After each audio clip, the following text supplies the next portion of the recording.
थोड़ा सा पीछे। साहब कहाँ है?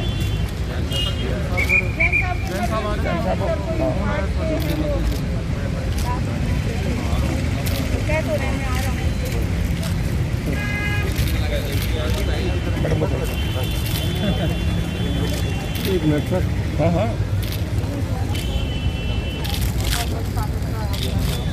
क्या सर?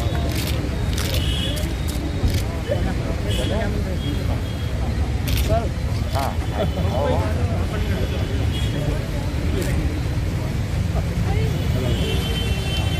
ओ भाई जी बस आ गए तो।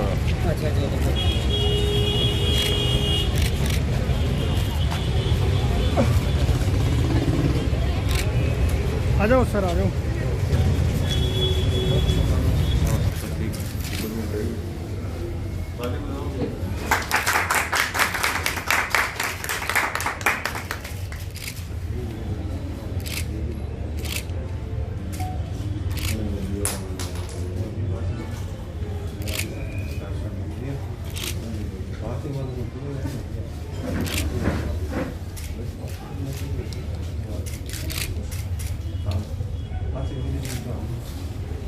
सब आ जाओ। और पीछे जाओ, और पीछे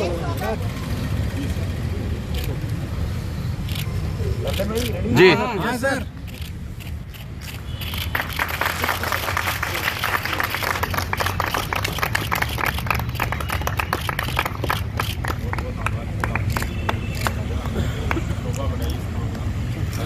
ओके हाँ सर, जी सर बताइए। हाँ सर, आज राजकीय कन्या महाविद्यालय सीकर में भामाशाह डॉक्टर वीके जैन के द्वारा यहाँ पर करीब 40-50 लाख रुपए का काम कराया गया। बच्चों की पढ़ाई के लिए सोलर का काम हुआ, वाटर हार्वेस्टिंग का काम हुआ, मरम्मत का, रंग पुताई का कार्य कर रहे हैं और भी पैसे लगाना चाहते हैं। मुझे खुशी हुई आज इस कार्यक्रम में आकर के, क्योंकि मेरी पढ़ाई 81 से लेकर के और 88 तक, चाहे मैंने यहाँ से डिग्री किया हो, चाहे मैंने LLB किया हो, यहीं से किया, इसी कॉलेज में हम लोग पढ़े। तो मैं समझता हूँ जब मुझे कॉलेज में आने का निमंत्रण मिला तो मुझे एकदम उत्सुकता हुई कि हाँ, जहाँ मेरा बचपन गुजरा, जहाँ मेरी पढ़ाई शिक्षा दीक्षा हुई, वहाँ पे मुझे चलना चाहिए। और ऐसे भामाशाह को हम लोग मोटिवेट करें, ऐसे भामाशाहों को हम प्रोत्साहित करें, ऐसे भामाशाहों में हम लोग और ऊर्जा का संचार करें, उनका मान सम्मान करें, जिससे वो एजुकेशन के क्षेत्र में से ज़्यादा अपना योगदान दे सकें। बच्चियों की पढ़ाई बहुत महत्वपूर्ण है और एक लड़की पढ़ करके 2 घरों में रोशनी पैदा करती है। तो मैं समझता हूँ इन बच्चियों के लिए जो भी सुविधाएं भामाशाह दे रहे हैं उनका हम लोग स्वागत करते हैं, अभिनंदन करते हैं। हमारी सरकार की तरफ से उनको बहुत बहुत साधुवाद।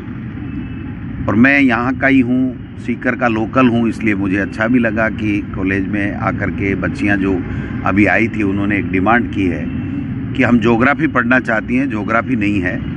तो मैंने ऊपर अधिकारियों को निर्देश दे दिया और मंत्री जी से और मुख्यमंत्री जी से मैं चर्चा कर लूँगा और आने वाले समय में इसी बजट में ज्योग्राफी हमारे SK बालिका महाविद्यालय में खुल जाएगी। ये मैं यहीं से घोषणा करना चाहता हूँ, क्योंकि अगर हमारी बच्चियाँ नहीं पढ़ेंगी तो सही मायने में देश का विकास नहीं होगा, हमारा विकास नहीं होगा। तो बच्चियों का पढ़ना बहुत ज़रूरी है और उनकी पॉपुलर डिमांड है, इसलिए इस पॉपुलर डिमांड के ऊपर हमने ये घोषणा की है। और आज मैं पुनः उन भामाशाहों को सैल्यूट करना चाहता हूँ कि जिन्होंने अपनी गाड़ी कमाई में से 2 रुपये लगा करके इन बालिकाओं की शिक्षा के लिए, उनकी सुविधाओं के लिए आज जो ये काम किया है उसको बहुत बहुत बधाई और बहुत बहुत साधुवाद। एक निकाय चुनाव में कांग्रेस पार्टी ने पहले भी बहुत अच्छा परफॉर्म किया है। 2 फेज के जो चुनाव हुए हैं उसमें करीब कांग्रेस पार्टी के ही बोर्ड बने, भारतीय जनता पार्टी का सुपड़ा साफ हो गया है। और अब आने वाले इस नगर निकाय चुनाव में जो 28 तारीख को हैं, 90 नगर परिषद और नगर पालिकाओं के चुनाव हैं, जनता ने कमर कस रखी है, कड़ी से कड़ी जोड़ने का उनका मन है। और 2 साल में जो कोरोना काल हो, चाहे दूसरे समय हो उसमें हमारी सरकार ने अशोक गहलोत जी के नेतृत्व में बहुत अच्छा काम किया है और उसी के कारण से जब 2 फेज़ के जो चुनाव हुए हैं उसमें 80% के लगभग हमारे बोर्ड बने और अब जो नगर निकाय चुनाव हो रहे हैं उसमें भी कांग्रेस पार्टी का बहुमत होगा और भारतीय जनता पार्टी अपने जो मंसूबे हैं उसमें कामयाब नहीं होगी, क्योंकि उन्होंने 2 साल में कोई प्रतिपक्ष की ढंग की भूमिका नहीं निभाई, जनता के बीच में नहीं गए। उनको विपक्ष की भूमिका निभानी चाहिए थी, लेकिन जिस प्रकार से बड़े बड़े उद्योगपति मित्रों से मिलकर के और मोदी जी और अमित शाह जी और उनकी केंद्र की सरकार किसानों को बेवजह परेशान कर रही है। किसी किसान ने उनसे मांगा नहीं कि इस तरीके का कानून लाइए। उन्होंने तो ये कहा था कि आपने जो वादे किए थे ना मोदी जी कि मैं इनकम दोगुनी कर दूंगा, मैं जो लागत है किसान की उसके ऊपर 50% मुनाफा दूंगा, 2 करोड़ किसान के बेटियों को मैं नौकरी प्रतिवर्ष दूंगा।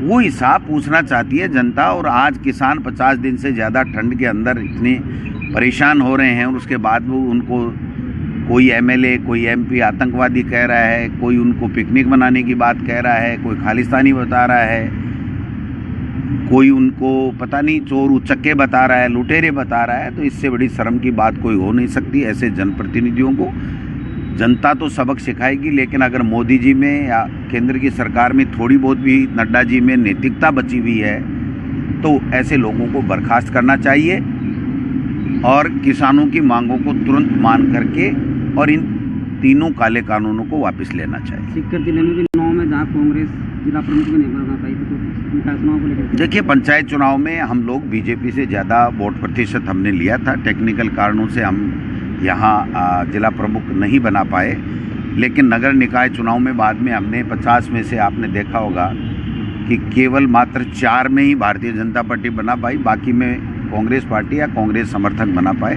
तो अब जो नगर पालिका के जितने भी चुनाव हो रहे हैं, चाहे रामगढ़ हो, फतेहपुर हो, लक्ष्मणगढ़ हो, धोद हो, श्रीमाधोपुर हो, सब जगह पे कांग्रेस आगे है। कड़ी से कड़ी जनता जोड़ना चाहती है और कांग्रेस को सपोर्ट कर रही है और कांग्रेस के वोट बने। दिल्ली में उत्साह है और किसान अब आर पार की लड़ाई के मूड में है और राजस्थान का किसान भी आक्रोशित हो रहा है कि ये क्या कर रहे हैं, किस तरीके से किसानों को परेशान कर रहे हैं और बॉर्डर के ऊपर 50 दिन से ज़्यादा बैठे हुए हैं, लेकिन कान पे जूं नहीं रह रही है इस केंद्र की सरकार के। तो मैं समझता हूँ ट्रैक्टर लेकर के किसान जाएंगे और 26 तारीख को जो किसानों ने ऐलान कर रखा है, हमारे राजस्थान के किसान भारी संख्या में वहाँ पर जाकर के 26 तारीख को दिल्ली में रैली निकालेंगे। कांग्रेस है, जब किसानों की लड़ाई है तो कांग्रेस साथ में है। सोनिया गांधी जी, राहुल गांधी जी पहले दिन से ये कह रहे हैं कि किसानों की इस पीड़ा के समय में किसानों की कांग्रेस पार्टी हमेशा कंधे से कंधे मिला के खड़ी है और कांग्रेस पार्टी किसानों के इस आंदोलन का समर्थन कर रही है। तो मैं समझता हूँ इसमें कांग्रेस बीजेपी की बात नहीं है। किसान चाहे किसी भी दल के हों, वो सारे के सारे किसान 26 तारीख को वहाँ पर दिल्ली में जाएंगे।